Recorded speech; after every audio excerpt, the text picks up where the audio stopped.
आदमी चलने से आदमी सुखी रहता है। ठाकुर जी बोलते हैं अर्थमान यश पाने की आशा में मुझे ठाकुर बनाकर भक्त मत बनो। अर्थमान यश पाने के लिए हमको ठाकुर बना के ठाकुर हमको ये दे दो वो दे दो बोल के हमको मत पकड़ो।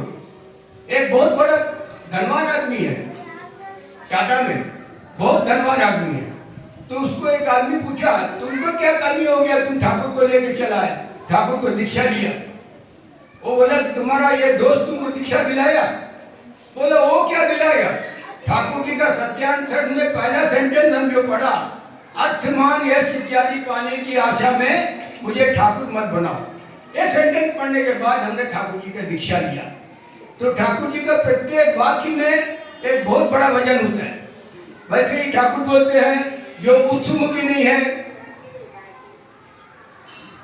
जो తెలుగు చెప్పండి, తెలుగు చెప్పండి. ठाकुर जी गाరు अंटारू जो उत्सुमुखी नहीं है, आदर्श मुखी नहीं है, वो प्रवृत्ति मुखी होगा ही. అంటే ఎవరైతే ఇప్పుడు భగవంతుడి మీద భక్తి లేనివాడు, ఆదర్శముఖి లేనివాడు, గురువు లేనివాడు వాడి ప్రవృత్తిలో పడిపోతాడు. ప్రవృత్తి అంటే ఏంటి? కామ్ క్రోధ్ మద్లో మాస్టర్. ఇప్పుడు ఆధార్ క్రోధ్ ఉన్నది, అక్కడంతా క్రోధ్ ఉన్నది, మంచి ఎక్కడి నుంచి వెళ్తాడు, ఇక్కడి నుంచే వెళ్ళిపోతాడు. అంతేత మంచి మంచి IAS officer, IPS officer, cream of the society వాళ్ళు ఏంటి ప్రవృత్తిలో పడి అంతా నాశనం చేసుకుంటారు. వాటితోనే అక్కడ వెళ్ళిపోతుంది, వాళ్ళతోనే ఆ శ్రేయస్సు వెళ్ళిపోతుంది. అంచేతే ప్రవృత్తి మీద ఠాకూర్ గారు ఎప్పుడు దృష్టి ఉంచుకోమంటారు. కామం, క్రోధం, మదలు వాటి మీద ఎప్పుడు అంకుశం ఉంచుకోమంటారు. ఠాకూర్జీ గారు నువ్వు ఐపీఎస్ ఆఫీసర్ అవు, మామూలు రిక్షా వాడవు, కానీ ఈ వీటి మీద మనం ఎప్పుడైతే ధ్యానిస్తామో, వాటి మీద ఎప్పుడైతే అంకుశం పెడతామో అప్పుడే మనం జీవనంలో సుఖంగా ఉండగలం. అల్టిమేట్లీ మనిషి అంటే ప్రతి వాడు ఒక గజరంగా అయినా సుఖంగా ఉండాలనిపిస్తుంది. వాడి పరివారం, వాడి వంశం అంతా సుఖంగా ఉండాలని అనిపిస్తుంది. కానీ పరివారం వంశం సుఖంగా ఎలా ఉంటారు? మనం పిల్లల్ని అలా తయారు చేస్తే కదా వాడు ఉంటారు. ఠాకూర్జీ గారు చెప్తాడు, చిన్నప్పటి నుంచి పిల్లడికి దీక్షిప్పిస్తే వాడు ఠాకూర్జీ గారు నియమాలు పాలన చేస్తూ ఉంటే వాడు పెద్ద అయ్యాక పాడైపోయే ఛాన్స్ ఉండదు. ఇప్పుడు ఫర్ ఎగ్జాంపుల్ నా పిల్లలు, నా అమ్మాయి ఆస్ట్రేలియాలో ఉంటున్నది, అబ్బాయి ఉంటాడు జర్మనీలో, కానీ వాళ్ళ గురించి నేను ఆలోచించక్కర్లేదు. వాడు భక్తి మార్గంలో ఉంటాడు, ఠాకూర్జీని పట్టుకున్నారు ప్లస్ భక్తి మార్గంలో ఉంటాడు. వాళ్ళ గురించి నేను ఎందుకు ఆలోచించడం? మనిషికి దీనికంటే ఎక్కువ అచీవ్మెంట్ ఏముంటున్నది? ఒకవేళ మన సంతానం సరైన దారిలో ఉంటే ఇది చిందలేదు. మాకు పెద్ద డైరెక్టర్ గారు ఉండేవాడు, అతను పెద్ద డైరెక్టర్, అతనికి ఎంత డబ్బు దొరికిందో అతనికే తెలియదు. రిటైర్మెంట్ తర్వాత డబ్బు కూడా చూసుకోలేకపోయాడు, చచ్చిపోయాడు. ఎలాగంటే అతను బాగా సారా తగ్గివాడు రాత్రి వేసేది.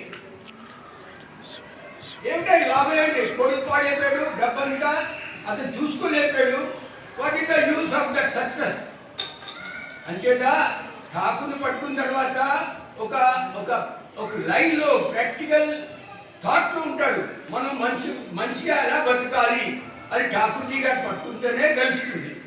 అదే నేను చెప్పడం ఏంటంటే, మనం దీక్షిప్పిస్తే మనుషులకి చెప్పాలి, ఒరే బాబు మన సనాతన పద్ధతి పూజా పాట మనం మానక్కర్లేదు. చాలా మంది భయపడతారు, సనాతన పూజా పద్ధతి మానేసుకోవాలేమో, మన అమ్మవారి పూజ మానేసుకోవాలేమో, మనం ఇంకో పూజ మానేసుకోవాలేమో.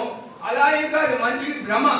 ఠాకూర్ పట్టుకుంటే ఇంకే పూజ చేసుకోకూడదు అని వాటిని మనం క్లియర్ చేయాలి. ఠాకూర్ పట్టుకుంటే మనం సనాతన పద్ధతి, సనాతన పూజలు మానక్కర్లేదు.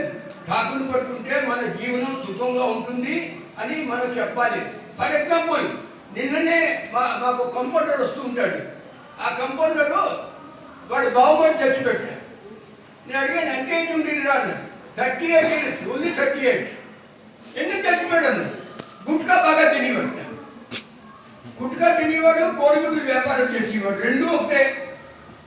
ఏమిటంటే 38 years పాపం చిన్నప్పుడు చచ్చిపోయాడు. వాడంటే చచ్చిపోయాడు, కానీ వాడు భార్య పిల్లలు ఏమి తప్పు చేశారు? అంతేత సమాజంలో ఆడవాళ్ళు, స్పెషలీ మన తల్లులు, పిల్లలు, ఆడబిడ్డలు సుఖంగా ఉండాలంటే మొగాడు బాగుండాలి. ఠాకూర్జీని పట్టుకోవాలి. ఠాకూర్జీ చెప్పిన నియమాల్ని నిష్ఠల్ని స్ట్రింజెంట్గా ఫాలో చేస్తే ఆ మనిషి ఎప్పుడు పాడడు, వాడి ఫ్యామిలీ సుఖంగా ఉంటుంది. జై గురు, జై భారత్.